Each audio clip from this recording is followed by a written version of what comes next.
4 decades, King Charles has weathered storms, scandals, scrutiny, and the weight of expectation, but this is different.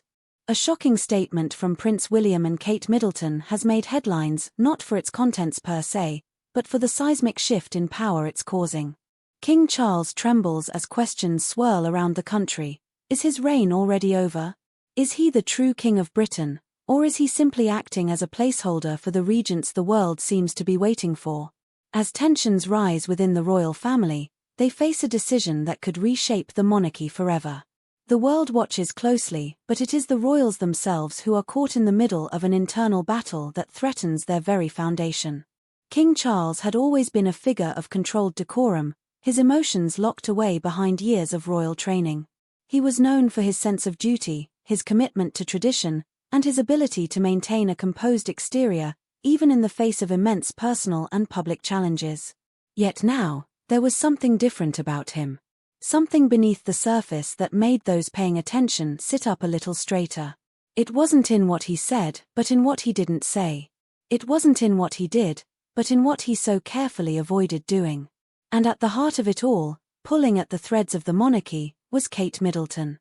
The tension within the royal family wasn't born from a single, explosive moment but from a string of small, almost imperceptible slights that rubbed many in the wrong way. The public first noticed the shift at the Commonwealth Day service, a formal occasion steeped in tradition, where every move is planned down to the second. King Charles greeted his son, Prince William, with warmth, a clear display of affection that, while rare in royal settings, felt intentional. But when he turned to Kate, the temperature dropped. No embrace, no lingering touch on the arm, just a polite smile, practiced and distant. For anyone else, it might have gone unnoticed. But this wasn't just any guest, this was the Princess of Wales, the woman the public had embraced as their future queen. The distance between her and the king, however subtle, spoke volumes. Then came the message, or rather, the absence of one.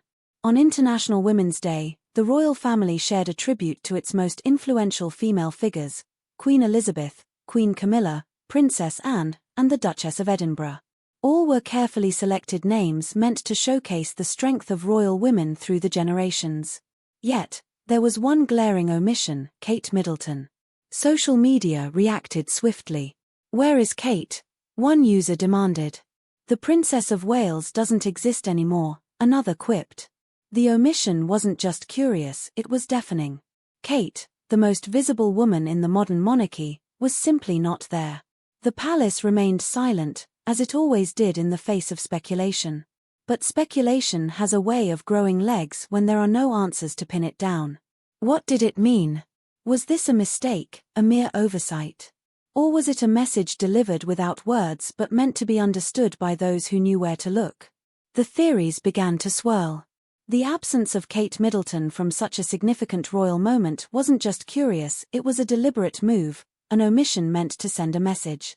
Since stepping into the role of Princess of Wales, Kate had become more than just the poised wife of Prince William. She had become a figure of strength, dignity, and grace. The public trusted her, and trust is a dangerous thing in the world of monarchy, where power is as much about perception as it is about birthright. The British public had never fully accepted Camilla, no matter how much time passed. For many, Diana's shadow was too long, her legacy too powerful. And then came Kate, graceful, composed, effortlessly slipping into a role that had once belonged to the beloved Princess of Wales. The comparisons were inevitable. Some even whispered that Kate was fulfilling the destiny that had once been Diana's. In recent months, Kate and William's popularity had surged. They had become the faces of a new, modern monarchy. Polls consistently showed them ranking higher than King Charles and Queen Camilla.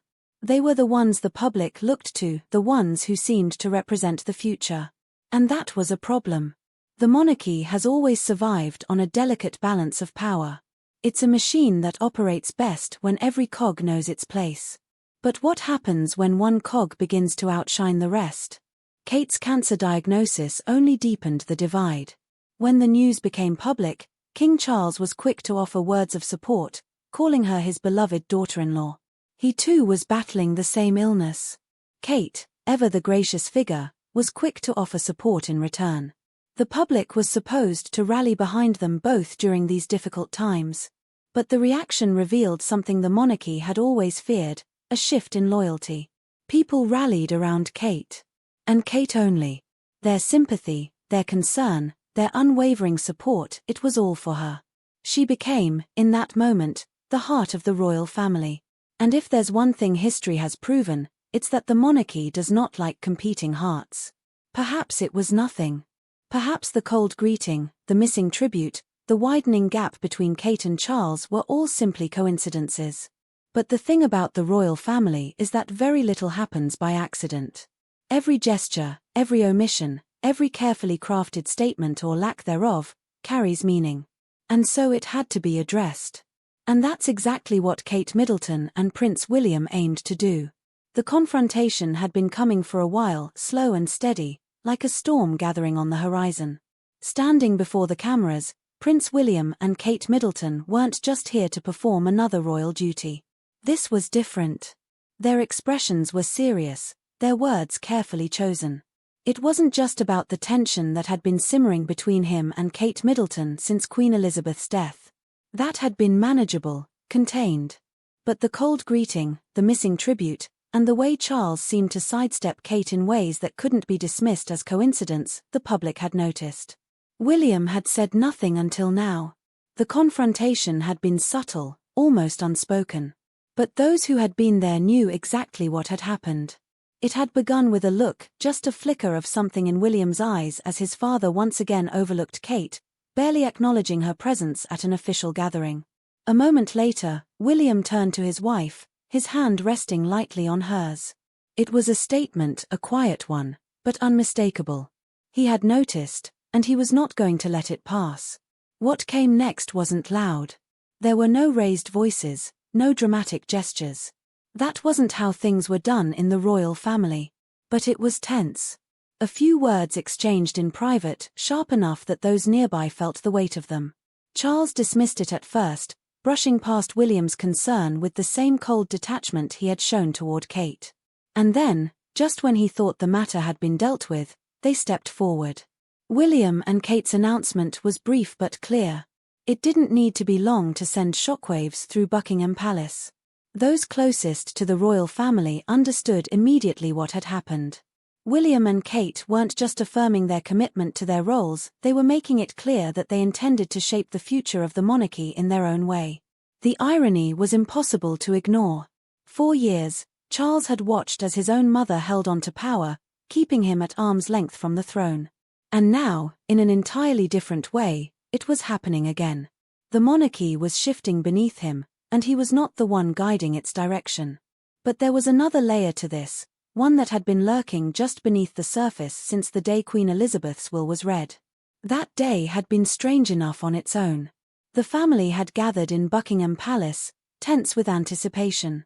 And then, instead of Charles, it was Prince Andrew who had stepped forward to read their mother's final words.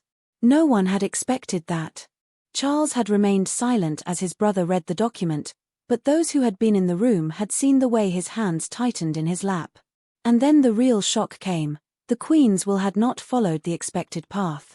Certain estates, certain titles, things that should have gone directly to Charles, had instead been dispersed in unexpected ways. Sandringham to Anne. Balmoral to be shared among the family. Even Kate had been named directly, receiving the Vladimir tiara, a historic symbol of royal grace. It was a symbol of approval, a signal that in the late Queen's eyes, Kate was not just a supporting figure in the monarchy. She was a cornerstone of it. Charles had held his composure, but those who knew him well had seen the stiffness in his posture, the controlled tightness of his smile. It had not been the smooth transition he had envisioned. Now, months later, William and Kate were making it clear that they had their own path to follow, especially concerning their son, Prince George. Charles couldn't simply exert his power as king and reclaim what should have been his or force everyone else to fall back in line. Because William was not just any prince. He was the direct heir, the man who would one day take the throne. And Kate was not just any princess. She was the woman the people adored, the future queen consort who had earned the public's trust in a way few others had. For years, Charles had understood that his reign would be shorter than his mother's. But what he hadn't anticipated was how quickly his influence might begin to fade.